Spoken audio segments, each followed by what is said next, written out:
নমস্কার।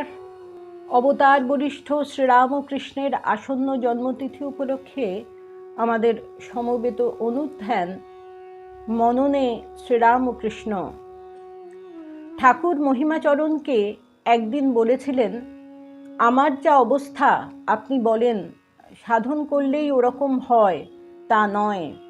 এতে অর্থাৎ আমাতে কিছু বিশেষ আছে।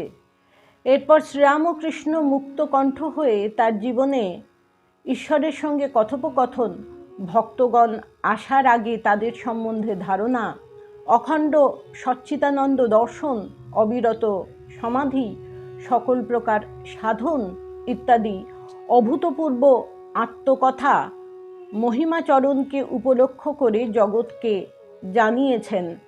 রাখাল, মাস্টার প্রমুখ অবাক হয়ে ঠাকুরের শ্রীমুখ থেকে এ সকল আশ্চর্য কথা শুনেছিলেন।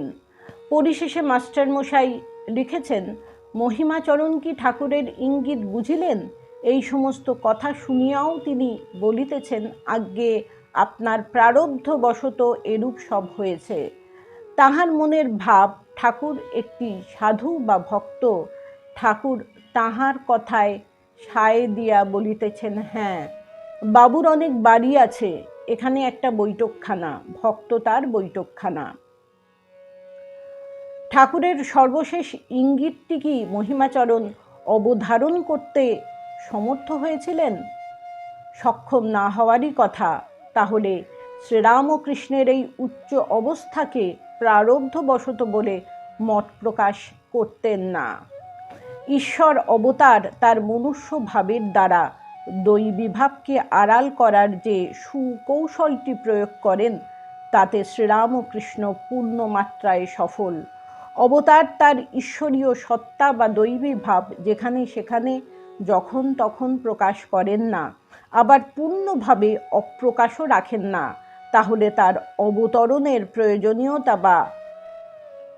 প্রয়োজনীয়তাও সার্থক হতো না। তিনি নিজেকে প্রকাশ করতে চান, আবার যত্রতত্র তা করেন না। এভাবে ইচ্ছা অনিচ্ছা, প্রকাশ অপ্রকাশ, আলো আধারের আভাসের মধ্যে দিয়ে অবতারের জীবনের দৈবী ও মানব ভাবের সুসমঞ্জস্য প্রকাশ পায়। সর্বপ্রথম আমরা শ্রীরামকৃষ্ণের দ্বিতীয় ইঙ্গিতটি একটু আলোচনা করে প্রথম ইঙ্গিতটির মননে অগ্রসর হব। দ্বিতীয় কথাটি হলো, বাবুর অনেক বাড়ি আছে, এখানে একটা বৈঠকখানা, ভক্ত তার বৈঠকখানা। এখানে বাবু বলতে ঈশ্বর, ভক্ত বলতে অবতারকে বুঝিয়েছেন। ভক্ত তার বৈঠকখানা। এই যে ঈশ্বর লীলাবিলাসের জন্য স্বয়ং মানুষ রূপে অবতার হয়ে আসেন এবং তিনি এই যুগে এসেছেন। শ্রীরামকৃষ্ণ অন্যত্র বলেছেন, ঈশ্বর তত্ত্ব বুঝতে গেলে অবতারকে জানতে হয়। অবতারের তার সর্বোচ্চ প্রকাশ, যেমন গাভীর বাটে দুধ। এবার আমরা শ্রীরামকৃষ্ণের প্রথম ইঙ্গিতটি অনুধ্যান করার চেষ্টা করব।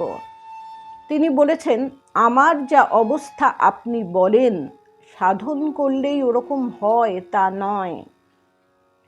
এতে অর্থাৎ আমাতে কিছু বিশেষ আছে। শ্রীরামকৃষ্ণ প্রায় তার অন্তরঙ্গদের একটি প্রশ্ন করতেন, আমাকে তোমার কি বোধ হয়? তার প্রশ্নের তাৎপর্য হলো এই, তিনি বুঝতে চাইতেন তার অন্তরঙ্গ ভক্তদের কীরকম আধ্যাত্মিক উন্নতি হচ্ছে এবং তার সম্পর্কে তাদের ধারণা কেমন পরিণত হচ্ছে। মাস্টারমশাইকে একদিন ঠাকুর জিজ্ঞাসা করেছিলেন, তোমার কি বোধ হয় আমার কয় আনা জ্ঞান হয়েছে?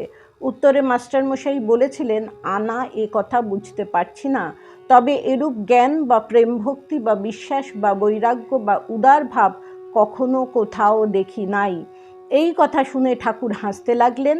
মাস্টারমশাই ঠাকুরের অবস্থা সম্পর্কে মন্তব্য করলেন, যার কথা হচ্ছে তিনি ঈশ্বর যেমন অনন্ত, আপনিও তেমনি অনন্ত, আপনার অন্ত পাওয়া যায় না। এই কথা শুনে ঠাকুর সহাস্যে বলেছিলেন, তুমি বুঝে ফেলেছ। এর পরের দিন আবার আমরা আলোচনা করব। নমস্কার। এই যে ঠাকুর বারবার বলছেন যে তাকে বোঝা অত সহজ কথা নয়। যেমন তিনি বলতেন, ওরে কুশীলব করিস কি গৌরব, ধরা না দিলে কি পারিস ধরিতে? তিনি ধরা না দিলে কেউ তাকে ধরিতে পারে না। এই যে মহিমাচরণ তাকে বুঝতে পারেননি, সেই রকম বহু মানুষ আছেন যারা দক্ষিণেশ্বরে ছিলেন, যারা কামারপুকুরে ছিলেন, তাকে বুঝতে পারেননি। আবার আমরা দ্বিতীয় পর্বে আলোচনা করব।